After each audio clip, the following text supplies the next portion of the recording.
तुम्ही कधी नेपाळी पद्धतीने ही गदाची आमटी खाल्ली आहे का? नाही ना? तर चला आपण ही गदाची आमटी कशी बनवायची ते पाहूया. नमस्कार, मी नम्रता. पाटील सस अँड आर्ट्समध्ये आपलं सगळ्यांचं स्वागत आहे. तर गदाची आमटी बनवण्यासाठी सगळ्यात आधी वाटण तयार करून घ्यायचं आहे. तर थोडासा लसूण, अद्रक आणि मिरची घेतलेली आहे. किती तिखट खाता त्या हिशोबाने मिरची घ्यायची. एक मीडियम साईजचा टॅमॅटो बारीक कापून घेतलेला आहे. धना पावडर आणि जिरा पावडर टाकायची अर्धा-अर्धा चमचा किंवा अख्ख्या धना जिरा पण वापरला तरी सुद्धा चालेल. चिमटीभर टाकायची हळद आणि एकदम बारीक वाटून घ्यायचं आहे. तर नेपाळी लोक याला गद म्हणतात, आपल्याकडे कुळीथ म्हणतात, हुलगे म्हणतात. तर हे मी 2 टेबलस्पून घेतलेले आहेत आणि हे हुलगे आहेत ना आपल्याला पहिल्यांदा भाजून घ्यायचे. तर तेल खूप जास्त गरम करायचं नाही, थोडंसं गरम करायचं आहे. कारण तेल जर जास्त गरम झालं ना तर लगेच जळून जातील. आणि ह्या तेलामध्ये आपल्याला आता हे चांगले भाजून घ्यायचे आहेत. चांगले फटफट आवाज येईपर्यंत लो फ्लेमवर भाजून घ्यायचे आहेत.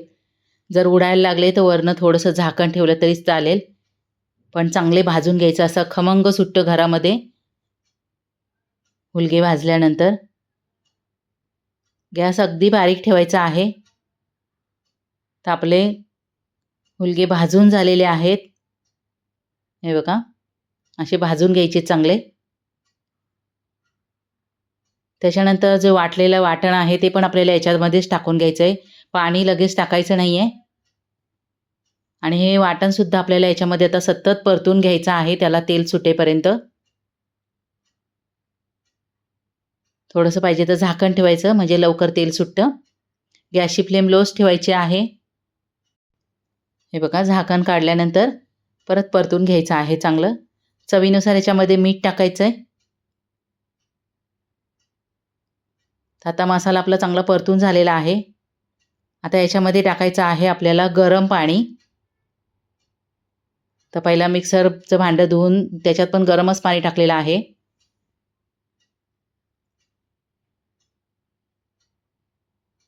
त्याच्यानंतर याच्यावर झाकण ठेवायचं आहे आणि झाकणावर पाणी ठेवायचं आहे आणि कमीत कमी अर्धा तास आपल्याला ही आमटी शिजवून द्यायची आहे.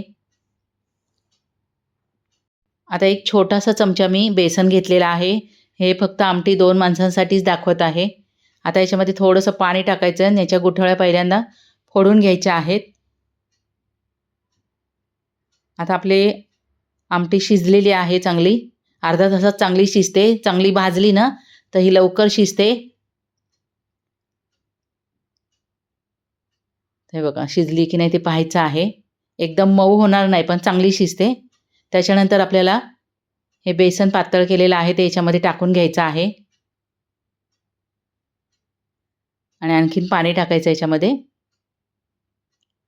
आणि परत आपल्याला याला ना चांगलं मिक्स करून 5 मिनिटं शिजवून द्यायचं आहे. किती पातळ ठेवायचं त्या हिशोबाने आता पाणी टाकायचं याच्यामध्ये. तर बेसन असल्यामुळे थोडंसं पातळच ठेवायचं आहे. झाकणावर वरती पाणी ठेवायचं आणि परत आपण शिजवून घ्यायचं आहे.